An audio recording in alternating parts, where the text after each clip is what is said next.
पहला टॉपिक आपका जो है वो ऑडिटिंग है।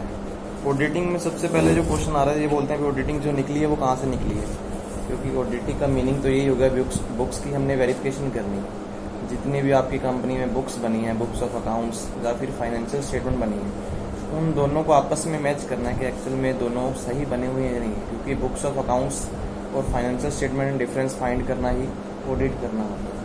ऑडिट जो निकला स्टार्टिंग में जो स्टार्ट हुआ था वो ग्रीक्स और रोमांस के टाइम पे हुआ था, जैसे रोमन टाइम से या ग्रीक्स के टाइम था, उस टाइम पे ही बुक्स अकाउंट्स चेक होने थे। उस टाइम पे ये देखते थे उस जैसे आज के टाइम में कि हर एक चीज़ की एंट्री डलती है, उस टाइम में क्या था, सिर्फ पेमेंट रिसिप्ट्स और पेमेंट्स की एंट्री डलती थी। उस टाइम में डिफरेंस मैच करना कई बार मुश्किल भी होता था, क्योंकि सिर्फ कैश आया और कैश गया ही देखा जाता था।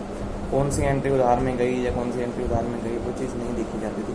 तो आज के टाइम में ऑडिटिंग थोड़ा बढ़िया तरीके से हो जाता है, क्योंकि आज के टाइम में अकाउंट्स करने के लिए ज़्यादातर सॉफ्टवेयर भी अवेलेबल है, तो उस बेस पे अकाउंट्स ईजिली बेस पे हो जाता है। जब बंदा ऑडिट करने आता है तो ऑडिट भी ईजिली बेस पे हो जाता है, लेकिन उस टाइम पे ऑडिट करना भी काफ़ी टफ होता था। धीरे धीरे जैसे कंपनी एक्ट आया 1956 में, तब जाके लाजमी हो गया अभी ऑडिट कंपनी में होगा तो ज़रूरी ही होगा। ऑडिट जो है हमेशा चार्टर्ड अकाउंटेंट के द्वारा ही किया जाता है। सबसे पहले इन्होंने दी है डेफिनेशन ऑफ ऑडिट। हाँ जी, हाँ जी।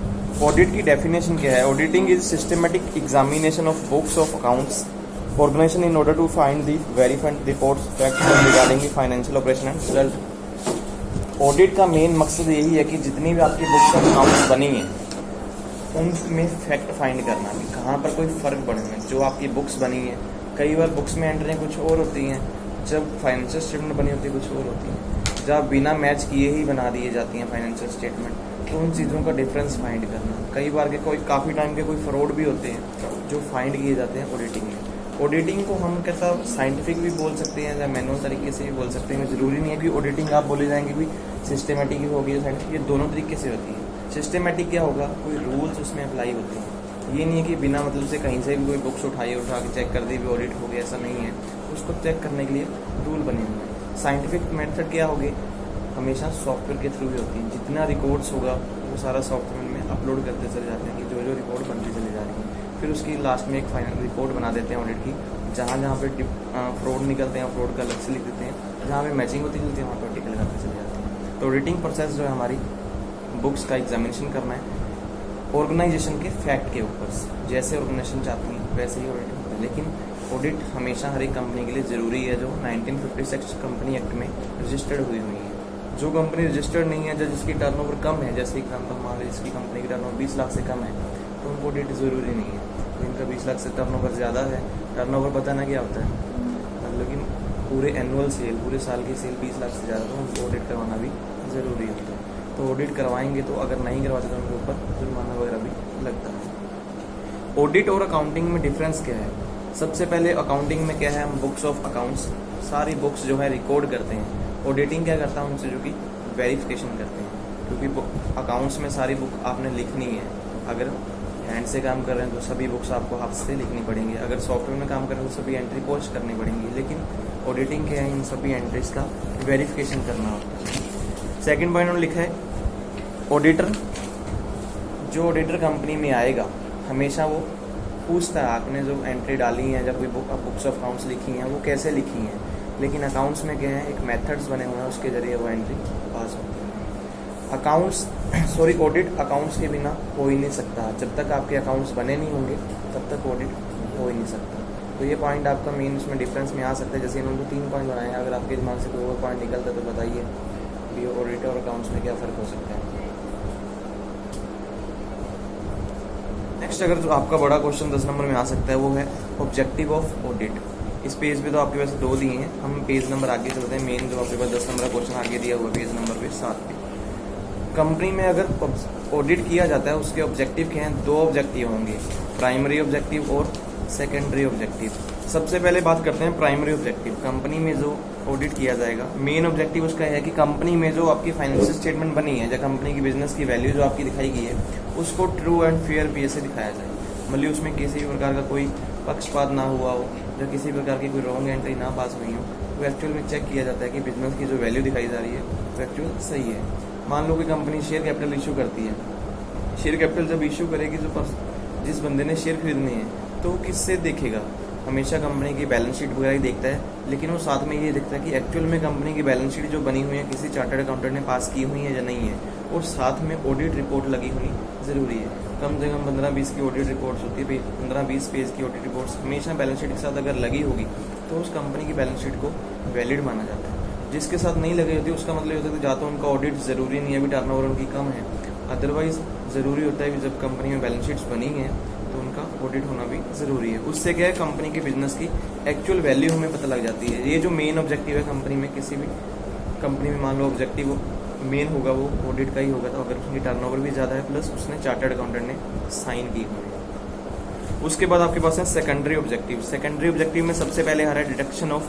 Prevention of errors. कुछ क्लैरिकल एरर आ जाते हैं कंपनी में जिनको फाइंड किया जाता है सेकेंडरी ऑब्जेक्टिव में। सबसे पहले इन्होंने लिखा हो error of commission. Error of commission का मतलब क्या है, आप कई बार कोई एंट्री रॉन्ग पोस्ट कर देते हैं, या तो पूरी की पूरी अमाउंट की या कई बार आधी अमाउंट कर देते हैं। जैसे इन्होंने लिखा हुआ है एग्जाम्पल 5,000 किसी पास माइक्रोसॉफ्ट कंपनी को दिए गए, लेकिन आपने वो एंट्री क्या कर दी 500 रुपये की डाल दी, तो वो क्या हो गया, एरर ऑफ कमीशन ही हो गया। जिस बंदे को हमने 5,000 रुपये खर्चा किया तो हमने 500 रुपये की एंट्री डाली, लेकिन जब ऑडिट हुआ तो वो सारे जितने आपके पास बिल पड़े होते हैं या फिर आपने एंट्री पास की होती हैं उन सभी चीज़ों का रिकॉर्ड आपके पास होता है, उन चीज़ों को चेक किया जाता है, तो ये एरर भी वहाँ पर फाइंड किए जाते हैं। वैसे तो ये जो एरर होते हैं वो ट्रायल बैलेंस के एरर होते हैं, क्योंकि ट्रायल बैलेंस मैच नहीं होता किसी कंपनी का। कई बार हमने ये जो लेकिन एरर होते हैं, एरर ऑफ क्लैरिकल एरर, ये एंट्रियाँ डालने से या ना डालने से कोई फ़र्क नहीं पड़ता, क्योंकि जब आप डबल एंट्री में एंट्री डालते हैं 500 रुपये इधर डाले तो उधर भी डाले तो ट्रायल बैलेंस से बराबर हो जाएगा, तो इन एरर से कोई फ़र्क नहीं पड़ता। ये एरर हमेशा क्या है,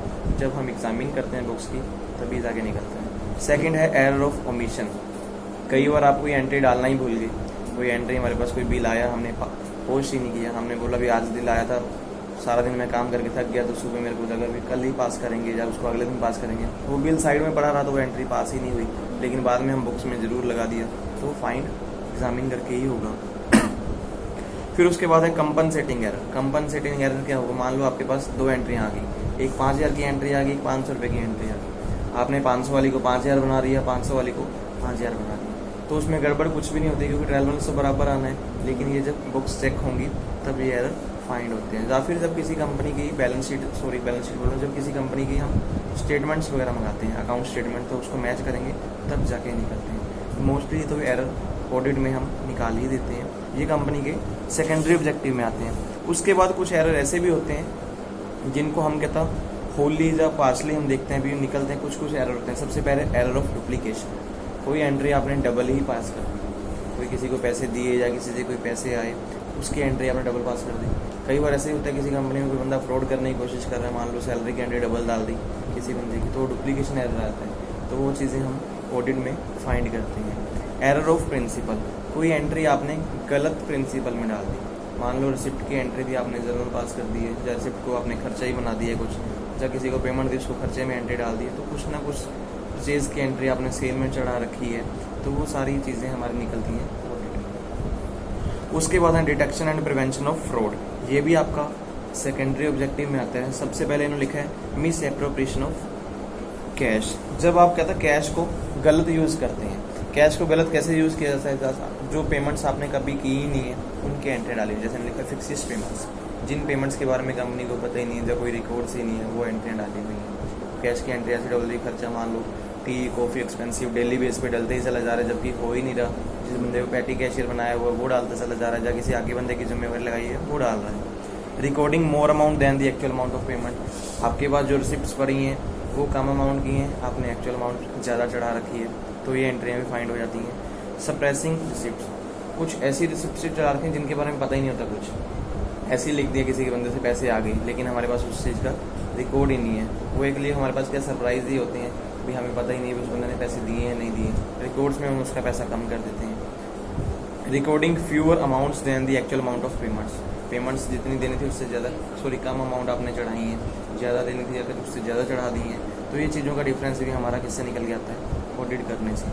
उसके बाद मिस एप्रोप्रिएशन ऑफ गुड्स मतलब कि स्टॉक भी मूवमेंट जो कम बढ़ती होती है वो भी हम चढ़ाते हैं। मान लो किसी को स्टॉक ज़्यादा जाना था हमने कम भेजा, या किसी को कम जाना था उसको हम ज़्यादा भेज दिए, तो सारी चीज़ें भी ऑडिट में फाइंड होती हैं, क्योंकि उनका मतलब ये नहीं होता कि जो आपने बुक्स में लिख के देती है उन्होंने आपका स्टॉक रजिस्टर भी एक्चुअल में फाइंड करना है। इन आउट देखेंगे सेल परचेज में, कितना स्टॉक आपके पास आ रहा है या कितना जा रहा है, जिसके लिए हमने जैसे फीफो लीफो मेथड देखे, तो जैसे कंपनी में मेथड चल रहा होगा उस बेस पे उसकी सारी चेकिंग भी होती है ऑडिट में।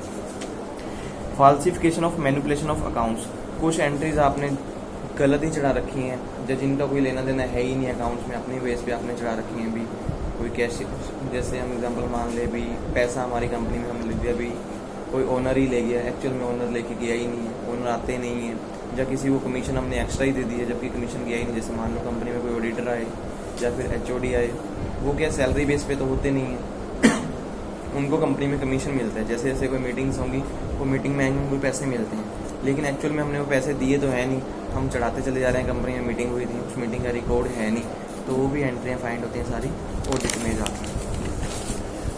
जैसे इन्होंने लिखा है एग्जाम्पल, सबसे पहले inflation and deflation of expensive and income को बढ़ा चढ़ा कर दिखा दिया या खर्चे बढ़ा चढ़ा के दिखा दिए।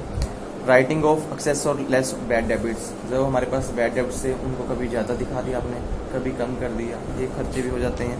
Over valuation of under valuation closing stock, हमारा जो स्टॉक है ओपनिंग ज़्यादा था लेकिन हमने कम दिखाया, क्लोजिंग ज़्यादा था तो हमने कम दिखा दिया, उन चीज़ों को भी फाइंड किया जाता है। चार्जिंग एक्सेस लेस डेप्रिसिएशन, कई बार डेप्रिसिएशन हम अपनी तरफ से ही ज़्यादा चढ़ाते हैं, जो गवर्नमेंट ने रूल बनाए हुए हैं अलग अलग एसेट्स पे अलग अलग रूल हैं। फर्नीचर पे जैसे 15% है, या गुड्स अलग अलग हैं जिनके ऊपर 10% भी हैं, तो हम क्या करते हैं अपने बेस पे अपना प्रॉफिट कम करने के लिए कई बार ज़्यादा दिखा देते हैं, तो उन चीज़ों को भी फाइंड कर लिया जाता है। कैपिटल एक्सपेंसिव, जैसे कि रेवेन्यू हो गया या वाइस वर्सा। कैपिटल एक्सपेंसिव क्या होंगे, जो हम गुड्स लेते हैं, मान लो कंपनी की जो फिक्स एसेट्स हैं उनके ऊपर हम खर्चे अपनी तरफ से ही ज़्यादा दिखा देते हैं। मान लो उसका रिपेयर करवाया ही नहीं है आपने, फिर भी रिपेयर का बिल बना दिया, अपनी तरफ से एंट्री लिख दी, कहीं से भी कैश वाउचर लेके आ गया उसको लिख दिया भी ये कंपनी हमने खर्चा करवाया था, लेकिन कंपनी में ऐसे बिल चलते नहीं है जहाँ से आप कुछ करवा रहे हैं तो उनका कंपनी के नेम का ही बिल होता है। Providing for excess less doubtful debts, जो कंपनी में हमारे पास डाउटफुल डेब्ट्स होते हैं, मीन्स डाउटफुल क्या मतलब, जिनके बारे में हमें प्रॉपर यकीन नहीं होता भी पैसे मिलेंगे या नहीं मिलेंगे, तो उनको भी हम कई बार ज़्यादा और कम बढ़ते दिखाते हैं, तो उसमें भी गड़बड़ होती है। Suppressing sales and purchase of showing fictitious sales and purchase section, हमारे पास सेल और परचेज के बिल कुछ और होते हैं, हम अपनी तरफ से कई बार चेंजेस कर देते हैं, तो सारी चीज़ें ऑडिट में ही फाइंड हो जाती हैं। Window dressing way of presenting the financial data in much better position than the original position, कई बार आपके विंडो ड्रेसिंग दिखाते हैं, मतलब कि कंपनी की जो आप एक्चुअल फाइनेंशियल स्टेटमेंट दिखा रहे हैं ओरिजिनल पोजीशन की जगह हम कुछ और ही बना के दिखा देते हैं। मैंने जैसे बोला कोई कंपनी जा तो लॉस में रही है, आपने अपनी कंपनी की फाइनेंशियल स्टेटमेंट ऐसे ही मिलजुल के बना ली, बहुत बढ़िया, कि कंपनी लॉस में जा रही है, लोगों से पैसे इकट्ठा करना है, तो उन चीज़ों को फाइंड किया जाता है, एक्चुअल में कंपनी की फेयर पोजीशन दिखाई जाती है, वो भी ऑडिट करके दिखाई जाती है। इसमें क्या देखते हैं, सबसे पहले confidence of the share holder, ये जो काम होते हैं हमेशा शेयर होल्डर का कॉन्फिडेंस जीतने के लिए होता है, लेकिन इससे क्या है शेयर होल्डर का कॉन्फिडेंस डाउन भी हो सकता है, आप मतलब कंपनी की पोजीशन अगर बाद में डाउन निकलती है तो। ऑब्टेन फर्दर क्रेडिट, अगर मान लो आपने फर्दर क्रेडिट कहीं से लेना है, उधार लेना है, तो उसके लिए विंडो ड्रेसिंग होना ज़रूरी है। अगर कंपनी एक्चुअल में लॉस में दिखा देंगे तो कोई पैसा लगाता नहीं है, लेकिन ऑडिट में ये सारी चीज़ें निकाली जाती हैं, क्योंकि जिस बंदे ने पैसे लगाने हैं वो भी तो किसी बेस पे लगाएगा, उसको पैसा कहाँ से लेके आया नहीं लेके आया, तो ऑडिटर इन चीज़ों को फाइंड हमेशा करते हैं। To attract prospective partners of और शेयर होल्डर, अलग से कंपनी में जो पार्टनर बनना चाहते हैं या शेयर होल्डर बनना चाहते हैं उनको अट्रैक्ट करने के लिए भी कंपनी जो है ऑडिट करवाएगी, क्योंकि जो कंपनी की एक्चुअल में ड्रेसिंग करके दिखाई जाती है उनको बाहर करना है। एक्चुअल रियल जो हम बोलते थे, जैसे हम बोलते थे पर्दा उठा के दिखाना, जैसे बोलते हैं कंपनी एक्चुअल पर्दे के पीछे कैसी है, वो चीज़ें दिखाई जाती हैं। सीक्रेट रिजर्व, कई बार कंपनी ने अलग से कोई रिजर्व बनाए होते हैं, उन चीज़ों को भी अलग से फाइंड किया जाता है, क्योंकि उसमें बताया जाता है कि कंपनी में एक्चुअल में कोई रिजर्व या पैसा है या नहीं है, जो ऐसे ही बुक्स ऑफ अकाउंट्स में लिख के रखा हुआ है कंपनी ने, क्योंकि कंपनी का जब कभी बंद होगी तो पैसा कहाँ से लेके आना है, कंपनी के पास रिजर्व होंगे या शेयर होल्डर की पेमेंट देनी है तभी दे पाएंगे। एक्चुअल में जो कंपनी के जैसे हम बुक्स ऑफ अकाउंट्स में देखते हैं कि हमारे पास इतना क्लोजिंग स्टॉक पड़ा है, इतने सन्डे डेब्टर हैं, ये पैसा हमने लेना है, जब कोई कंपनी बंद होगी सारा स्टॉक उतनी अमाउंट में तो बिकने वाला है नहीं, कोई बंदा लेगा या नहीं लेगा, तो उस टाइम पे कंपनी के पास रिजर्व देखे जाते हैं कि रिजर्व हैं या नहीं है, वो चीज़ें ज़रूरी होती हैं, तब जाके कंपनी में ऑडिट करवाया जाता है कि कंपनी एक्चुअल में जो चीज़ें दिखा रही है जो सही है या नहीं है। ये कंपनी के 2 मेन ऑब्जेक्टिव हैं जो आपका 10 नंबर का मेन क्वेश्चन बन सकता है।